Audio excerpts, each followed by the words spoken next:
This program is for discussion purpose only. Business Plus TV or any of our anchor does not bear any responsibility or liability towards the content.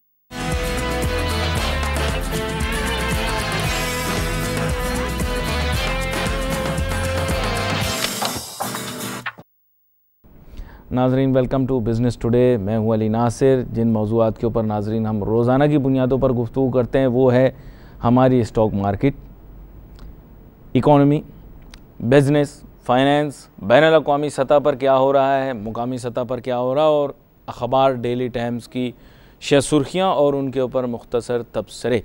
और आज हमारे साथ मेहमानों मेज़बान के किरदार में होंगे जनाब HM शहजाद साहब, chairman all Pakistan motor dealer association. Welcome करूँगा आपको शो जनाब। Thank you very much. मैं आपको सलाम करूँगा। अस्सलाम वालेकुम। वालेकुम सलाम। और नाजरीन को दोबारा से मेरी जानिब से आदाब अर्ज़ है। और HM शहजाद साहब, आज मेरे पास बहुत सारे मौज़ूआत हैं आपसे डिस्कस करने के लिए। लोग बहुत बेचैन हैं, रमज़ान के महीने में नई गाड़ी ज़रूर लानी है, भले रोटी खाने को न मिले, फल ना ख़रीदें हम, फीस ना दें हम, टैक्स भी बचा लें थोड़ा, लेकिन गाड़ी नई ज़रूर लाएंगे ताकि जो हमारे हासिद रिश्तेदार हैं उनको थोड़ा जलन का मौका मिले। ईद के दूसरे दिन, पहले दिन तो नहीं, दूसरे दिन टरू मरू पे रिश्तेदार आते हैं, आपको पता है ना। हाँ बिल्कुल। स्टॉक एक्सचेंज की पहले बात कर लो फॉर्मेट के मुताबिक, फिर उसको जल्दी से साइड पे करें और आगे चलें। PSX closes week after SPP's decision to cut discount rate down by 25 basis points. हैं, ये तो कोई उल्टा काम हो गया। रेट कट हुआ है। स्टॉक के एनालिस्ट बाबू, टाई बूट वाले बाबुओं से मेरी गुजारिश है कि एक उर्दू का एक शेर है, उसका मिसरा आपको बता देता हूँ। उल्टा लटकोगे तो सीधा नज़र आएगा। ये कैसी उल्टी हरकतें कर रहे हो। इंटरेस्ट रेट तो कम हुआ है तो स्टॉक मार्केट के रिटर्न्स तो बेहतर हो जाएंगे, तो फिर काहे को ये नीचे चली गई स्टॉक एक्सचेंज। काश कोई मुझे समझाता, मेरी समझ में कुछ नहीं आता। जब चीज़ समझ में ना आए तो कहते हैं उसके बारे में ज़्यादा बात नहीं करनी चाहिए। HM शहजाद साहब, गाड़ियाँ पाकिस्तान में इतनी महदूद क्यों हैं और उनकी कीमत इतनी ज़्यादा क्यों है। दुबई में इसी कीमत में, जिस कीमत में आपके यहाँ स्टैंडर्ड सेडान आती है, इतने में वहाँ पे लग्जरी सेडान गाड़ी मिल जाती है with full features, insurance in all added features Dubai में। तो यहीं 1 घंटा 45 मिनट दूर जो है पाकिस्तान जैसे गरीब मुल्क के अंदर जो स्टैंडर्ड सेडान है, स्टैंडर्ड ही कहेंगे ना इसको, दूसरे मालिक में लग्जरी नहीं कहलाएगी ये, तो ये स्टैंडर्ड सेडान इतनी महंगी क्यों है। और अगर कोई अच्छी गाड़ियाँ लाना चाहता है तो उसको क्यों रोकते हैं। देखिए, बहुत मरतबा ये बात मैं कर चुका हूँ, जब तक जो मौजूदा हमारा लोकल असम्बलर्स है इनके मुकाबले में और लोग नहीं आते तो ये काम होता रहेगा और होता चला आ रहा है। आज पिछले 30-35 साल से तो ये काम होता चला आ रहा है। एक माफिया है, वही सारा कंट्रोल करती है, वही EDP को कंट्रोल करती है, वही पॉलिसी को कंट्रोल करती है, वही सोचती है कि पाकिस्तान में गाड़ी चलाने वालों का मुस्तकबिल क्या होगा। आप तो ये बात करें, एक बहुत बड़ी बात आप कहना भूल गए। हमारा आज तक क्वालिटी स्टैंडर्ड जो है उसको ही नहीं नाफिज किया गया कि वो है क्या, उसका पता ही नहीं है। इदारा है हमारा, बहुत बड़ा एक इदारा है, PSQSA से क्या पता नहीं, पाकिस्तान स्टैंडर्ड कंट्रोल एंड पता नहीं वगैरह वगैरह। वो खुद परेशान है। वो कई खतूत लिख चुका है इनके वो कि जनाब आइए आकर हमसे बैठें और बात करें ताकि हम इसकी क्वालिटी का मेयार एक तरफ हम बना लें। ना वो पाकिस्तान क्वालिटी कंट्रोल के अंडर में आना चाहते हैं, ना वो जिस स्टैंडर्ड पे काम कर रहे हैं उस पर आना चाहते हैं। यानी इंटरनेशनल क्वालिटी स्टैंडर्ड होना तो वही चाहिए ना। देखें, अगर तो ये क्वालिटी कंट्रोल होता और अगर हम उस पर चल रहे होते तो आज हम बहुत बड़े पैमाने पे गाड़ियाँ एक्सपोर्ट कर रहे होते। हमारी तो क्वालिटी या हमारा स्टैंडर्ड ऐसा है कि शायद वो बांग्लादेश भी हमसे गाड़ियाँ लेने के लिए तैयार नहीं है। अब रही बात कि महंगी क्यों है, जब मुल्क से लोकलाइजेशन ख़त्म कर देंगे आप, जब इनके कहने के ऊपर आप सारी वो चीज़ें जो ये चाहते हैं अपनी मनमानियाँ, क्योंकि बेसिक तो ये असेंबलर्स हैं, मैन्युफैक्चरर तो है नहीं। आज हमारे मुल्क की बदनसीबी ये है कि आज दुनिया के उन तमाम ममालिक से CKD, SKD और असेंबलियाँ इंपोर्ट करके ये गाड़ी को जोड़कर आवाम को दिया जाता है।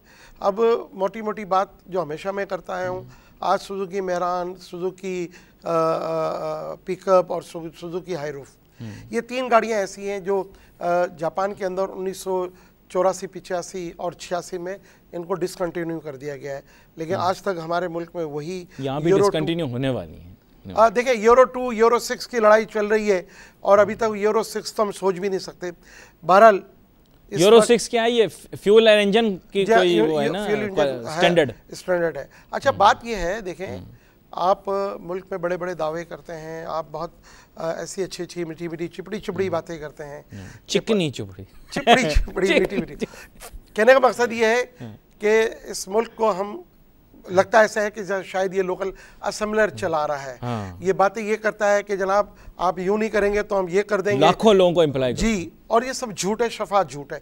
अच्छा, इन्वेस्टमेंट की जो बात करते हैं वो भी बिल्कुल गलत है, इसलिए कि इनके पास जो बुकिंग की मद में जो पैसा आता है ना, वो अगर मैं फिगर्स आपको कहूँ तो आपको लगेगा कि भाई इतने बड़े पैमाने पे इनके पास एडवांस पैसा आता है। ख़ासकर सुजुकी के पास तो आप समझे कि फुल पेमेंट, यानी गाड़ी की फुल पेमेंट वो आ जाती है, और टोयोटा होंडा के पास भी कम नहीं है। तो उनकी कारकर्दगी अच्छी है ना, इसलिए मिलने हैं पैसे उनको। कारकर्दगी क्या अच्छी है यार, कि हम बस ये सुजुकी मेहरान और पिकअप और हाईरूफ तक हम महदूद हैं, दुनिया यही हमारी ख़त्म हो गई है जनाब। आपकी मार्केट की जो रिक्वायरमेंट है आपको दे रहे हैं। नहीं, देखें, सुजुकी जापान में 650 सीसी के 18 मॉडल बनाती है, 18 कार के मॉडल बनाती हैं। पिकअप्स और हाईरूफ किस्म की गाड़ियां वो अलग है। इसी तरह डियाट्सो कोरे, यानी टोयोटा की मैं बात कर रहा हूँ, 650 सीसी में 10 मॉडल बनाती है। होंडा 650 सीसी में 8 मॉडल बनाती है। तो हम कहाँ खड़े हैं, हम क्या दे रहे हैं पाकिस्तानी अवाम को? सस्ती, अच्छी क्वालिटी और सेफ्टी स्टैंडर्ड अब हमारी गाड़ियों में तो नहीं रहे, ना होने के बराबर। यानी हमारी गाड़ियों में यह हालत है कि सीट बेल्ट नहीं है, सीट बेल्ट नहीं है। फिर आप एयर बैग तो भूल जाइए, एयर बैग के लिए करके तो आप अगर कोई गाड़ी लें और उसमें एयर बैग की बात करें तो पूरी एक छोटी गाड़ी की पेमेंट देनी पड़ेगी जब जाके आपका एयर बैग लगेगा। तो ये जी टोयोटा। अच्छा, वह एक चीज़ आपसे और पूछनी थी, इम्पोर्टेड गाड़ी आती है जापानी, हाथ लगाने में ऐसा लुत्फ आता है कि ऐसा महसूस होता है क्या पेंट लगा हुआ है। इंटीरियर के ऊपर आप हाथ फेरें, ऐसा महसूस होता है कि साहब क्या प्लास्टिक इस्तेमाल किया है। हर चीज़ की फिटिंग ऐसी प्यारी और ऐसी सफाई से हुई होती है, और हर चीज़ का मयार ऐसा बेहतरीन लग रहा होता है। और जब ये यूज्ड गाड़ियाँ भी आती हैं तो पता नहीं जापानी किस तरह से गाड़ी चलाते हैं, ऐसे महसूस होता है जैसे बिल्कुल नई गाड़ी मिली आपको, चमकती दमकती। और रंग भी इसके मुख्तलिफ होते हैं। हमारे यहाँ तो मेरे ख्याल गिन के रंग देते हैं, ये 3 रंग होते हैं हमारे यहाँ, वाइट, ब्लैक एंड सिल्वर। तो ये मैं आपसे पूछना चाह रहा था कि क्या इसमें क्या खासियत है, क्या वो बहुत प्यार से गाड़ी चलाते हैं कि उनकी गाड़ी इतनी पायदार रहती? 2 बातें हैं। हाँ, एक वहाँ की हुकूमत मुखलिस है, वहाँ का बिजनेसमैन मुखलिस है, और ख़ुद आवाम जो है वहाँ की मुखलिस है। हाँ, खुल के बात करें, आवाम मुखलिस है, बहुत मुखलिस है, इतनी मुखलिस है कि आप तस्वुर भी नहीं कर सकते। देखें, मैं आपको बताऊं सबसे बड़ी बात क्या है कि गवर्नमेंट ने एक लाएअमल तय किया हुआ है, ये स्टैंडर्ड होगा जापान के अंदर जापानीज़ गाड़ियों का। हम जो गाड़ियाँ लेकर आते हैं वो डोमेस्टिक गाड़ियाँ लाते हैं, वो जो जापानीज़ यूज़ कर रहे होते हैं वो गाड़ियाँ हम लेकर आते हैं। अच्छा, यानी जापान की मार्केट की गाड़ी? जी, मार्केट की गाड़ी, और इस्तेमाल शुदा वो जो लोग इस्तेमाल कर रहे होते हैं वो गाड़ियाँ बेचते हैं और वो हम लेके आ रहे होते हैं, जिसका स्टैंडर्ड पाकिस्तान तो छोड़ दें आप, दुनिया में उससे अच्छे स्टैंडर्ड की गाड़ी कहीं नहीं बनती जो अपनी मार्केट के लिए बनाते हैं। अपनी मार्केट के लिए बनाते कमाल है। तो हुकूमत वहाँ की लॉयल है अपनी आवाम के साथ, बिजनेसमैन वहाँ का मुहिब वतन है, और वहाँ की खुद आवाम अपने मुल्क के लिए मुहिब वतन है। वो इस कदर नफासत के साथ वो गाड़ियाँ चलती भी हैं। और जब वो गाड़ी हम लेकर आते हैं, हालांकि अभी हमें कार की इजाज़त है 3 साल पुरानी की, जीप हम 5 साल पुरानी ला सकते हैं। मैं कहता हूँ अगर 10 साल पुरानी भी गाड़ियाँ आप लाएँ ना वहाँ से, तो आप बिलीव करें कि हमारी ये पाकिस्तानी 2016 की चाहे करोला है, चाहे होंडा है, चाहे उससे करोड़ दर्जे वो बेहतर है हर तरीके से, पेट्रोल एवरेज में, गाड़ी के स्टैंडर्ड में, safety standard, road safety standard में, और प्राइस में भी। आपने जो लग्जरी गाड़ी की बात, आज हमारे मुल्क की जो गाड़ी जो बन रही है वो क्या बन रही है मुझे समझ में नहीं आता। आज कार जो है ना हर शख्स के लिए नेसेसरी है, लग्जरी नहीं है। एक ज़माने में तो कार डीलर बड़ा खुश होता था, ऑन अलहदा मिलता था, पेमेंट कॉल नोटिस पे करता था। आज भी यही पोजीशन है, आपकी इत्ला के तो लिए फिर आप क्यों नाराज हैं फिर? नहीं, मैं नाराज नहीं हूँ, मैं नुमाइंदगी करता हूँ यूज कार की, मैं नुमाइंदगी करता हूँ जो हम बाहर से गाड़ियाँ लेकर आते हैं उसकी। मैं मुहिब्बे वतन पाकिस्तानी एक हूँ, मैं चाहता हूँ मेड इन पाकिस्तान कार हो, लेकिन वो बनाने वाला तो पैदा हो। लेकिन आप मुझे बताओ ना, जितनी आपकी पर कैपिटा जीडीपी, इस हिसाब से गाड़ी कौन अफोर्ड करेगा? आप लोग बाहर से इंपोर्ट करेंगे अच्छी सस्ती गाड़ी, सुच्ची गाड़ी जैसे ये होती है जापान की, तो वो कम से कम लोगों की जेब पर इतनी भारी नहीं पड़ती। आजकल तो लोग जहेज में भी जापान की यूज्ड गाड़ी दे देते हैं बच्ची को। बिल्कुल आपकी बात, मैं मतलब जहेज के खिलाफ हूँ, लेकिन वैसे आपको बता रहा हूँ कि लोग जहेज में भी यूज्ड गाड़ी दे देते हैं जापान की, कि भाई ये ज्यादा पायदार रहेगी। अच्छा, उसकी वजह क्या है? पायदारी तो अपनी जगह, वो 650 सीसी का पेट्रोल एवरेज इतना शानदार है, वो 18 से 22 किलोमीटर तक जाती है गाड़ी, और महसूस नहीं होता कि बंदा 650 गाड़ी चला रहा है। सही मैं बात बता रहा हूं। बिल्कुल। और देखें, बात यह है कि ये हमारे मुल्क में अगर चाहते तो बहुत पहले हम मैन्युफैक्चरिंग की चले जाते हैं, मैन्युफैक्चरिंग की तरफ चले जाते हैं। 84-85 में जब डिलीशन प्रोग्राम के ऊपर साइन हुआ तो उस पर क्लियरली लिखा था कि 5 साल बाद ट्रांसफर ऑफ टेक्नोलॉजी हमारे मुल्क में आएगी। आज सुजुकी को 35 साल हो गए, कोई पूछने वाला है? आज की हुकूमत से की है डिलीशन। हाँ, किस पे की है और कितनी की हुई है ना? भाई किस पे हुई है और कितनी हुई है, ये अंदाजा है? आप बताएं ना कितना होगा। देखिए, सुजुकी मेहरान पर, सुजुकी हाईरूफ पर, सुजुकी पिकअप पर, जो जापान के अंदर 1984 में डिसकंटिन्यू हो चुकी है।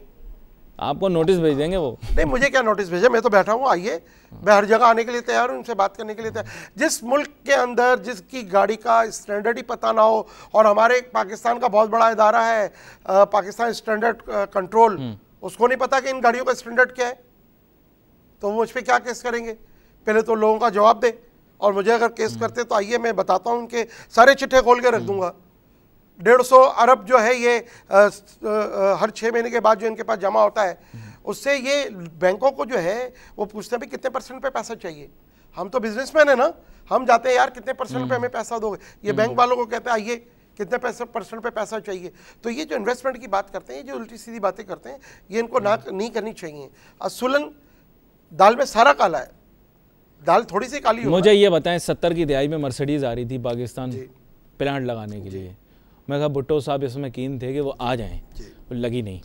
अभी सुन रहे हैं कि नई ऑटो पॉलिसी थी, ये थोड़ी बहुत मेरी आपकी बात हुई थी, पूरी नहीं हुई थी, पॉलिसी आ चुकी, आ गई, वही जो दे रहे हैं, वही मैं बोल रहा हूँ ना। तो उसमें ये जो दे रहे हैं, मराद दे रहे हैं, ये कह रहे हैं कोई 1 या 2 मैन्युफैक्चरर को लाएंगे, वो भी अब पता नहीं मैन्युफैक्चरर के तौर पर आता है, असेंबलर के तौर पर आता है। और फिर उसके अलावा एक आपको पता है हमारा ऑटोमोबाइल, नाम मैं किसी का नहीं लेता, एक हमारा ऑटोमोबाइल मैन्युफैक्चरर है जो 2 कैपेसिटी काम नहीं कर रहा, लेकिन उसने भी मिलियंस ऑफ डॉलर्स का प्लांट लगाया था, आप पता है वो। तो वैसे मैं बोल रहा हूँ, बाकी 3 कामयाब हैं। वो मिलियन ऑफ डॉलर्स की जो बात कर रहे हैं, इन्वेस्टमेंट तो की थी भाई, वो 5 मरतबा नहीं 50 मरतबा इतना था प्रॉफिट निकाल चुका है, अब वो जीरो हो चुकी है उसकी नहीं। मैं टोयोटा, होंडा, सुजुकी सबकी बात कर रहा हूँ मैं, वो इतने प्रॉफिट कमा चुके हैं। 40 मिलियन डॉलर कमाना आसान काम है? क्या बात करते हैं आप यार, ये कुछ भी नहीं है। वाहिद दुनिया के अंदर पाकिस्तान ऐसा मुल्क है ऑटो मैन्युफैक्चरर के लिए, ऑटो असेंबलर्स के लिए, या ऑटो जो भी आ रहा है उसके लिए पुरकशिश प्रॉफिट, जितना प्रॉफिट और मार्जिन इस मुल्क में है दुनिया में कहीं नहीं है। जाहिर बात है, देखें ना, मैं एक बात, मेरे जहन में एक बात है, प्राइस के बारे में आपसे एक जजमेंट लेना चाहूँगा। कहते हैं अभी ये स्टैंडर्ड सेडॉन पाकिस्तान में 1.8 मिलियन रुपीस की मिल रही है, 18 लाख। सही बोल रहा हूँ? एवरेज बात कर रहा हूँ।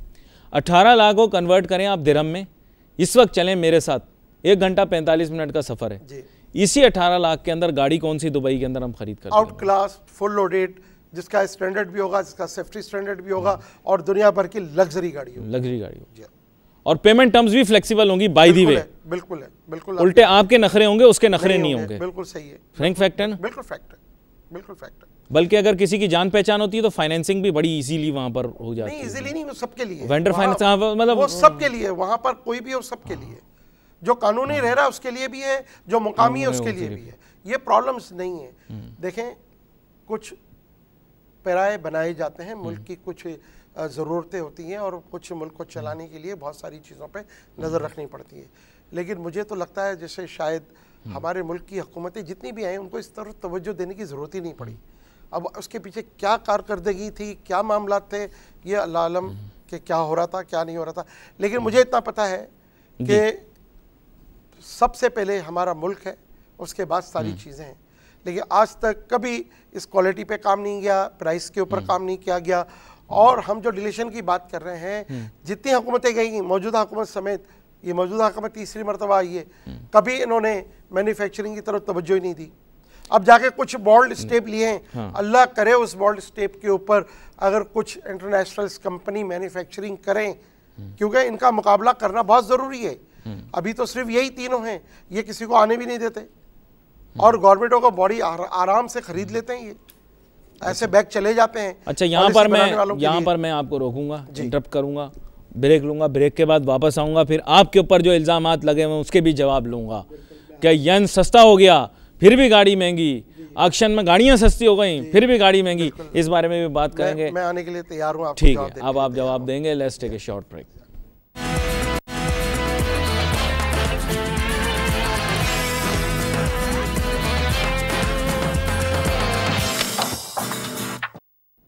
नाजरीन, welcome back after the break. अब एचएम शहजाद साहब को कटहरे में खड़ा करते हैं। नाजरीन के बहुत सारे सवालात होते हैं। गाड़ी जो है ना, हर बंदे का मसला है और हर बंदे के दिल में ख्वाहिश है। जैसे मैंने आपको बताया कि अपने रिश्तेदार जिनके अंदर जो उनको जलाने के लिए ईद के दिन नई गाड़ी आए, नया घर भी लोगों ने तैयारी कर ली है, जितना काम हो रहा है, गाड़ी लेकिन नई होनी चाहिए ताकि रिश्तेदार आते ही उनकी आंखें जो हैं चुंधिया जाएं और देखते ही वो परेशान हो जाएं कि यार गाड़ी कहाँ से आई। खैर, लेकिन वो मुरजुल इल्ज़ाम आपको ठहराते हैं कि गाड़ियाँ सस्ती नहीं हुई। एचएम शहजाद साहब, येन सस्ता हुआ, गाड़ी की कीमत वही। सुने दूसरी बात, इंटरनेशनली गाड़ियों की यूज्ड कार की डिमांड भी नीचे गई। जापान की गाड़ियों के कंज्यूमर्स में पाकिस्तान भी एक नंबर 1 नहीं है, लेकिन अच्छे नंबरों में आता है। और बहुत सारी लग्जरी गाड़ियाँ ऐसी हैं जिनमें हुंडा अकॉर्ड भी शामिल है। पाकिस्तान के अंदर जो जापान का मॉडल आया है, जो शायद दुनिया की जितनी ग्लोबल प्रोडक्शन की है जापान ने, उसका बहुत एक बड़ा पोर्शन पाकिस्तान आया है। लेकिन इसके अलावा और भी दीगर गाड़ियाँ हैं। वो ये कहते हैं कि इंटरनेशनल ऑक्शन रेट्स कम हो गए जापानी गाड़ियों के, तो आप लोगों ने कीमत कम नहीं की, येन की कीमत कम नहीं की, और हुकूमत ने कोई फ्रेंडली पॉलिसी आपके लिए बनाई जिसकी वजह से आपको कीमत कम करनी चाहिए थी, आपने नहीं की। अच्छा, तीनों बातों में एक आधा आपका सवाल मैं मान लेता हूँ कि येन नीचे आ गया है, मान लेते हैं। बीच में और ज़्यादा था, अभी थोड़ा नहीं, आप समझ लें कि बीच में जितना कम था ना वही मान लेते हैं।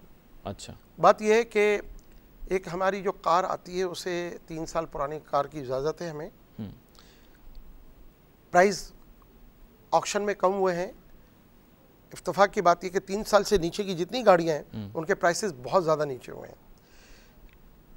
16, 15 और 14 मॉडल हम 14 से नीचे ला नहीं सकते, अलाउ नहीं है गवर्नमेंट जी, गवर्नमेंट बैगेज स्कीम में लाते हैं, बैगेज में लाते हैं। ठीक है, ये 3 साल पुरानी जो गाड़ियाँ होती हैं वो ये कहना कि उनके प्राइसेस बहुत नीचे आ गए, तो ऐसा नहीं है। ठीक है। नंबर 2, हमें डेप्रिसिएशन 2 साल का मिलता है, 3 साल का नहीं मिलता। आवाम को शायद ये पता हो कि जी 3 साल पुरानी गाड़ी लाती है तो 3 साल के 36 महीने होते हैं, तो डेप्रिसिएशन 36 महीने का मिलता होगा, ऐसा नहीं है। एक ये जुल्म यहाँ पर ये भी चल रहा है। गाड़ी 3 साल पुरानी है लेकिन डेप्रिसिएशन पे 24 महीने का यानी 2 साल का मिल रहा है। अच्छा, तो एक बहुत बड़ा हिस्सा जो आवाम को फ़ायदा होना चाहिए वो नहीं हो रहा। ठीक है। अच्छा, ये बातें आपने मेरी तरफ तो कर दी। यन और रुपीस और डॉलर के दरमियान अगर आप देखें तो कोई 40% यन नीचे आया था। और जब इंटरनेशनल मार्केट में पेट्रोल की कीमतें 40-42% नीचे हुई तो हुकूमत पाकिस्तान मजबूर हो गई और उसका क्रेडिट आवाम को दिया, जो आज तक हम उठाते हुए चले आ रहे हैं, अगर आपको पता हो। चलें, ठीक है, मान लिया। ठीक है। तो आज सवाल मेरा ये भी तो है कि ये लोकल असेंबलर जो अपने आप को जापानीज असेंबलर या मैन्युफैक्चरर कह रहे हैं, तो ये प्राइसेस तो इनके भी कम होने चाहिए थे, ये कम क्यों नहीं हुए? तो डोमेस्टिक मार्केट में ऑपरेट कर रहे हैं ना। नहीं, इंपोर्टर तो आप हो। नहीं, हमसे बड़े इंपोर्टर तो ये हैं। जब अपने आप को ये जापानीज असेंबलर और जापानीज मैन्युफैक्चरर कह रहे हैं तो जापान में तो यन के अंदर ही लेकर आते हैं ना। और आप बता रहे हैं वो एसकेडी जो लाते हैं, सीकेडी, एसकेडी असेंबलीज।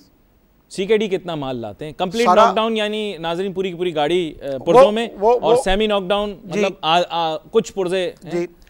देखें, इनकी एक तो आप समझ लें कि टोटल कोई भी गाड़ी हो, चाहे सुजुकी मेहरान क्यों ना हो, उसका भी इंजन बाहर से ही आता है। हम इस काबिल आज तक हुई नहीं कि एक सुजुकी मेहरान जो 35 साल पहले 30 साल पहले बनाना शुरू हुई थी, उसका भी इंजन आज तक हम नहीं बना सके। तो कसूर हमारा है ना, हम लोग बना लेते कोई इंजन, उन बेचारों पे कसूर क्यों डाल रहे हैं? नहीं, कसूर उन पे, ये गलती हमारी नहीं डालनी चाहिए वाकई, क्योंकि ये तो लूट मार करने के लिए आए हुए थे, उसमें लगे हुए, बना लेते, हम कर लेते। और मैं आज भी कहता हूँ, दावे से कहता हूँ कि ये जो हमारा पंजाब का एक गुजरात का जो इलाका है ना, आप उनसे कहें F16 बना दें, वो आपको F16 बना के दे देंगे। जो मैकेनिकल में बहुत अच्छे हैं, हमारे बहुत सारे फैंस जो हैं वो देखते हैं प्रोग्राम। मैं आपसे कह रहा हूँ ना, तो मैं कई मरतबा इनको ये कह चुका हूँ, गवर्नमेंट ऑफ पाकिस्तान को भी कहता हूँ मैं, ये मोहताजी छोड़ें यार, ये बार बार धमकियाँ देते हैं, ये बार बार धमकियाँ देते हैं, ये कहते हैं जी हम इतने लोगों को रोजगार देते हैं, सब झूठ बातें हैं। ये कहते हैं इतनी बड़ी इन्वेस्टमेंट है, ये सब झूठ बातें हैं। इससे गुजरात वालों को हम दे देते हैं, और वो आप दुनिया की जो गाड़ी कहेंगे वो आपको सस्ती म्यारी बना के दे देंगे। नहीं बनी ना, एक आप लाए थे गाड़ी पाकिस्तानी, इंजन ही उसका चढ़ करता रहता था, क्या नाम था उस गाड़ी का, मैं भूल गया, चीन की मदद से कोई बनाई थी गाड़ी। जी वो बिल्कुल, आप बिल्कुल सही कह रहे हैं, आदम ग्रुप ने बनाई थी, और एक वो गाड़ी लेकर आए थे। सही कामयाब थी वो? कामयाब देखिए, शुरू में तो उन्होंने भी थोड़ा सा ब्लंडर किया, और बहुत ही बड़ा ब्लंडर किया, क्योंकि पाकिस्तान के अंदर बहुत सारे अच्छे वेंडर भी हैं और इंजीनियर भी हैं। आप शुरू में दिखाया कुछ, बाद में किया कुछ, तो बहरहाल मकसद कहने का ये है कि आज भी यन को हम ले लें तो आज भी गाड़ियों की कीमतें नीचे आ सकती हैं, चाहे वो पाकिस्तान में असेंबल्ड होने वाली हों, चाहे वो हम इंपोर्ट करके लेके आ रहे हैं। हमारे साथ मसला यही है पिछले कई सालों से। आपको पता है कि हमारी गाड़ियों को जो 650 सीसी के बाद जो है उसको लग्जरी कहा जाता है, और उस पर एक RD डाल दी गई है। पहले 100% थी, अब 150% है। 650 सीसी अमेरिका में तो हंसेंगे लोग। हाँ, वहाँ तो 5-5 हज़ार सीसी की गाड़ी होती है। जी हाँ, और उसको लग्जरी नहीं कहते, वो नहीं कहते, वो नेसेसरी कहते हैं कि उसकी ज़रूरत है। तो ये सारी चीज़ें हमें इन तमाम पैरामीटर पर काम करना पड़ेगा। अच्छा, और एक मुश्किल सवाल जी, मेरी कौम सोचती है, ये पड़ोसी मुल्क ने एक गाड़ी बनाई, उसका नाम रखा नानो, फ़ौरन लोगों को नानो याद आ जाती है। नहीं, नाम ही उन्होंने गाड़ी का नानो रखा। नानो गाड़ी का मकसद ये था कि जो बाइक पर जा रहा है, जिसके दिल में ख्वाहिश वो गाड़ी ले ले। $1,000 में। हाँ, मतलब वही $1,000 में। हमारे 2 लाख रुपए बनते वो। नहीं, हमारे 2 भी नहीं बनते, चले 2 नहीं, $1,000। हाँ, $1,000 मतलब $1.25 लाख रुपए हुआ आजकल के दौर में, 1.5 लाख। बिल्कुल बिल्कुल आपकी बात। लेकिन उनके कितने हुए? उनके कितने हुए ये तो देखिए। उनका तो बहुत सस्ता होगा ना, ज़ाहिर बात वो हमसे थोड़े से ज़्यादा स्ट्रॉन्ग है करेंसी वो उनकी। लेकिन मैं ये कहता हूँ कि आज रोडों पर उनकी वो गाड़ी चल रही है, और लाखों की तादाद में गाड़ियों की बुकिंग है। एम्पावर कर दिया उन्होंने लोगों को। जी, जिसके 3-4 बच्चे और मियाँ बीवी वो गाड़ी ले रहा है। और आज हमारे मुल्क की ज़रूरत है। मैं आपको एक बात बता दूँ, आज भी हमारे मुल्क की जो ज़रूरत है वो 7.5 लाख गाड़ियों की ज़रूरत है। आज हमारा लोकल असेंबलर जो गाड़ियाँ असेंबल्ड कर रहा है वो तकरीबन कोई 1.5-2 लाख के करीब कर रहा है। बाकी 50-60 हज़ार गाड़ियाँ हम लेके आते हैं। आपको हैरानगी होगी, बाकी 4-4.5 लाख गाड़ियाँ, 5 लाख गाड़ियाँ लोग खरीदने पे मजबूर है 10 साल, 15 साल, 20 साल पुरानी। आप सोचें कितने बड़े पैमाने पे वो पेट्रोल को एक, मतलब आप सोचें ना कितना वो गाड़ियाँ, क्योंकि पुराने मॉडल्स की गाड़ियाँ, पुरानी टेक्नोलॉजी, मेंटेनेंस वो मांगेगी, पोल्यूशन वो करेगी। आज कोई इनको समझाने वाला होता कि भाई प्राइसेस कम करें, गाड़ियों की मकदार बन जाएगी, आपकी बहुत ज़्यादा बिकेंगी, आपके प्रॉफिट और मार्जिन वही हो जाएंगे। लेकिन इनके जहन में ये बात नहीं आती। मुझे समझ में नहीं आता इनके पॉलिसी बनाने वाले कौन है, और मुझे ये भी समझ में नहीं आता कि हमारी पाकिस्तान की जो इतनी अच्छी टीम जो इसाक डार साहब के साथ चली वो क्या कर रही है। मुझे समझ में नहीं आता क्यों नहीं इनको बैठ के ये समझाया जाता कि हमारे मुल्क की ज़रूरत क्या है। ये 2.25 लाख गाड़ियाँ हमारे मुल्क की ज़रूरत नहीं है। हमारे लोग मजबूर हैं, ये गाड़ियाँ ख़रीद में नहीं आती, क़ुव्वत ख़रीद में नहीं है। इनको चाहिए कि आज भी सोचे, आज भी अगर मैन्युफैक्चरिंग की तरफ जाएं, लेकिन नहीं जाएंगे ना। बात यह है कि वो ब्लैक मार्केटिंग के मुंह पे लग चुकी है। इनसे कोई बात पूछ नहीं सकता, इनसे कोई ये नहीं पूछ सकता कि भाई आप कर क्या रहे हैं। तो जो कुछ हो रहा है वो आपके सामने है। अब यहाँ पर आपको एक और मौजू पर लेकर आऊँगा प्रोग्राम के अंदर, क्योंकि हम बहुत सारे मौजूद पे बात करते हैं, तो अब आपका मौजू थोड़ा सा बदलूँगा। प्रॉब्लम ये है कि ये शायद आपके बिजनेस का थोड़ा सा कंपटीशन हो। वो ये है कि पाकिस्तान के अंदर एक बहुत मेजर और बशमुल कराची शहर के अर्बन ट्रांसपोर्ट, पब्लिक ट्रांसपोर्ट बहुत बड़ा मसला है। आप देखें, कल मैं वो वीडियो देख रहा था, चीन ने जो है वो मॉडल तैयार कर लिया है कि ऐसी बस है जो ट्रैफिक चल रहा है वो फिर भी उसके ऊपर से गुजर जाएगी। हम कब करेंगे ये काम? और आपको बुरा तो नहीं लगेगा अगर गवर्नमेंट जो है वो इस तरह पब्लिक ट्रांसपोर्ट डेवलप कर ले? पहले सीएनजी बस लाए आपके सामने, ख़राब कर दी सारी, मैंने सुना वो मुल्क भर में चल रही हैं, किस काम में चल रही मुझे नहीं पता। फिर उसके बाद ये दूसरी एक और बस की स्कीम भी लाए, वो भी उसमें भी बसें वसें चलाईं, वो भी नहीं चली। आपको याद है पहले मेरे बचपन में कराची ट्रांसपोर्ट का वो कॉरपोरेशन हुआ करती थी, क्या था मुझे याद है, नाम याद है ना, वो लोग ही गाड़ी चलाया करते थे, उनकी बसें भी मैंने सुना है अब एक ऐसी पड़ी हुई हैं। हमारे मुल्क के अंदर ये यही चलेंगे पुराने मसदे, लोग लटके हुए, कंडक्टर आवाज़ें दे रहा। आपको पता है ना कि ये बहुत मशहूर वाक़या था, एक दफ़ा एक मिनी बस ने कराची का मुस्तकबिल तब्दील कर दिया था। मैं आपको बता दूं, ये ट्रांसपोर्ट बहुत बड़ा मसला है शहर का, इस मसले को कब हल करेंगे मुझे बताएं। देखें, मैं आज आपके प्रोग्राम के तवज्जुह से गवर्नमेंट को ऑफ़र करता हूं कि ये जो कमर्शियल इस्तेमाल में होने वाली गाड़ियां हैं ना, इसको ओपन कर दें। पब्लिक ट्रांसपोर्ट की बात कर रहे हैं, पब्लिक ट्रांसपोर्ट, मैं पब्लिक ट्रांसपोर्ट की बात कर रहा हूँ, ओपन कर दें। जापान से हम ऐसी बसें, ऐसी पिकअप्स, ऐसी वैन्स, ऐसी कोस्टर हम ला के देंगे, और ऐसे पैसों में ला के देंगे कि ये जो आप इतने बड़े बड़े मंसूबे बना रहे हैं वो ना बनाएं, आप सिर्फ रोड बना दें, ट्रांसपोर्ट हम पर डाल दें। आप ले आएंगे? हम ले आएंगे कोस्टर बस जी, ऐसी बड़ी अच्छी बसें। मैं आपको बताऊं, ऐसी बसें लाएंगे जो पाकिस्तान में कभी देखी भी ना होंगी, चल जाएंगी आराम से, चल जाएंगी। शऊर बेदार करने की ज़रूरत है, हुकूमत को बैठ के हमसे बात करने की ज़रूरत है। ये जो पीपे चल रहे हैं ना, और ये जो गवर्नमेंट पीपों के लिए परमिशन दी जा रही है, मैं पूरे पाकिस्तान की बात कर रहा हूँ आपसे, पूरे पाकिस्तान के लिए मैं आपसे बात कर रहा हूँ। आपको गवर्नमेंट ऑफ पाकिस्तान को कहीं से इन्वेस्टमेंट लाने की ज़रूरत नहीं है। इन्वेस्टमेंट हमारा कार डीलर करेगा जो जापान, दुबई और इंग्लैंड और पाकिस्तान में बैठा है, हम लाने के लिए तैयार हैं। आप बने तो सही।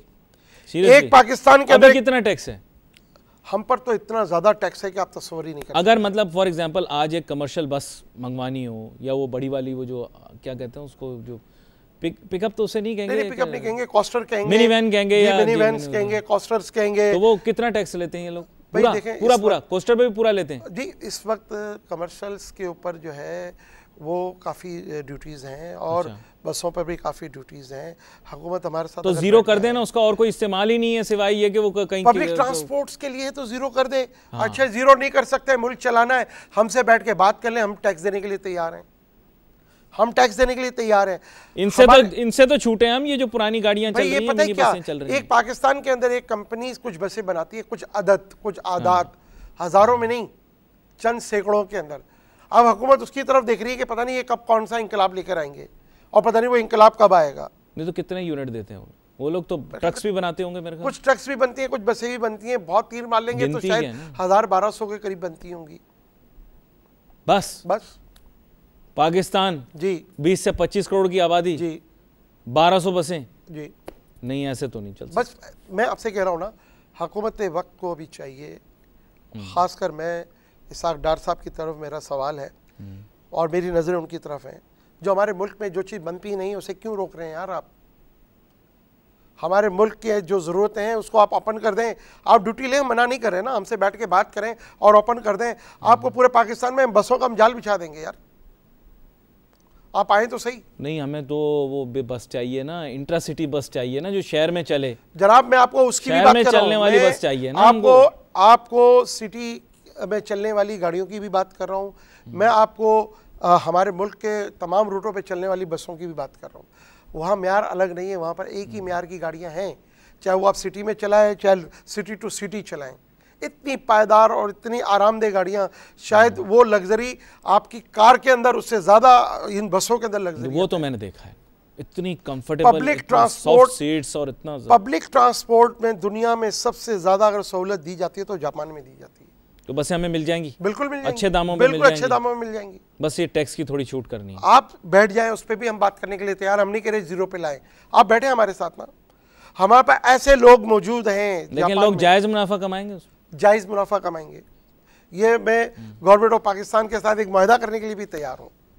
अच्छा जनाब, और बहुत सारा माल आ जाएगा क्योंकि वहाँ पर हैं गाड़ियाँ। भाई मैं उसकी वजह बताऊँ ना कि ये काफ़ी अरसे से इसके ऊपर जो है वो अजीब पॉलिसी हमारी हुकूमतों की रही है।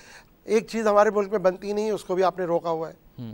भाई ओपन करें, आवाम के लिए ओपन करें, आप पब्लिक के लिए ओपन करें ना, हम पब्लिक को। प्लीज ट्रक को भी जरा आप देख लेना, क्योंकि ट्रकों का ये ट्रेले चल रहे हैं ना हमारे यहाँ। अगले दिन ही लोगों को बता रहा था, कोरंगी रोड के ऊपर रेसें लगा रहे ट्रेलर। मैं तो क्योंकि थोड़ा सा आपको पता है जज्बाती हूँ, जहन से थोड़ा सा मेरा दिमाग थोड़ा सा अपनी जगह पर, ये ट्रक जितने चल रहे हैं ना, ये अपनी लाइफ खत्म कर चुके हैं। तो वो ढोलती जब जा रहे थे ना तो रेसें लगा रहे थे। मैंने पुलिस वाले को बोला, मैंने कहा आप इसको क्यों नहीं रोकते? उस बेचारे ने इतनी मासूमियत से कहा, उसके बेचारे के फीते भी नहीं लगे हुए थे। उसने कहा साहब मैं पैदल हूँ, मेरी कहाँ सुनेंगे ये। मैंने उसकी मासूमियत पे सलाम किया उसको और वहाँ से चल दिया। अब नए ट्राले आ जाए ना जो थोड़े कंट्रोल में रहें, ये तो ऐसे झड़कते हटकते चल रहे होते हैं, बंदा परेशान हो जाता है। मैं अली भाई आपको एक बात बताऊँ कि आप बिलीव करें, मेरे पास चंद सेकेंड है जी, बिलीव करें कि ये सारी तवक्कात जो आपके जहन में है ना, ये हमारा कार डीलर पूरी कर सकता है। बस मैं इतनी बात करता हूँ, हुकूमत वक्त को चाहिए हमसे बैठ के बात करें। हम तमाम कमर्शियल गाड़ियों को लाने के लिए तैयार हैं, हम तमाम बसेस को लाने के लिए तैयार हैं। आपका पूरा सिस्टम हम चेंज कर देंगे गाड़ियाँ लाके। आपने हमें क्या देना है? रोड देने। आप हमें रोड पर तवज्जो दें, बाकी ट्रांसपोर्ट, अच्छी ट्रांसपोर्ट लाना, जापान से लाना हमारा काम है। HM शहजाद साहब आपका बहुत शुक्रिया। मेरी भी तवक्को ये होगी कि सड़कों के ऊपर पब्लिक ट्रांसपोर्ट का मसला हल हो, क्योंकि हमारे देखने वाले नाजरीन हर तबके से ताल्लुक़ रखते हैं। आपका बहुत शुक्रिया। अली भाई एक मैं बात करता चलूं। हाँ, एक जुमले का ही है बस मेरे पास। मैंने हुकूमत से इस दफ़ा जो बजट प्रपोजल भेजा है, मैंने उनसे रिक्वेस्ट की एक कार 5 साल पुरानी कर दें, 5 साल पुरानी हमें गाड़ियों लाने की इजाज़त दे दें। ये मेरी डिमांड रही है। अगर मान गए तो, अगर वो लोग मैं समझता हूँ मानना पड़ेगा। वक्त खत्म हो गया मेरे पास, आपको दोबारा आना पड़ेगा, ऐसी बात नहीं, हम आपको दोबारा बुलाएंगे। HM शहजाद साहब ने हमें बताया, बहुत सारे कार्स के बारे में आपके सवाल होते हैं क्योंकि कार की प्राइसेस वगैरह, ये आवाम के दिल से बड़ा नज़दीक मौजू है। प्रोग्राम का वक्त खत्म हो गया। सोशल मीडिया के ऊपर हम बहुत ज़्यादा मुतारिक रहते हैं, हमारे पते वक्तन फ़वक्तन आपके सामने स्क्रीन पर आते रहेंगे और आपने उनके ऊपर हमारी तारीफ़ें दिल खोल के भेजनी है। शिकायतें आप दिल तक महदूद रखें, कोई बात नहीं, अगर एक आधी भेज भी दें तो कोई बात नहीं। यहाँ पर प्रोग्राम का वक्त ख़त्म हुआ चाहता है। अली नासिर को, HM शहजाद साहब को और हमारी टीम को इजाज़त दीजिए। अल्लाह हाफ़िज़।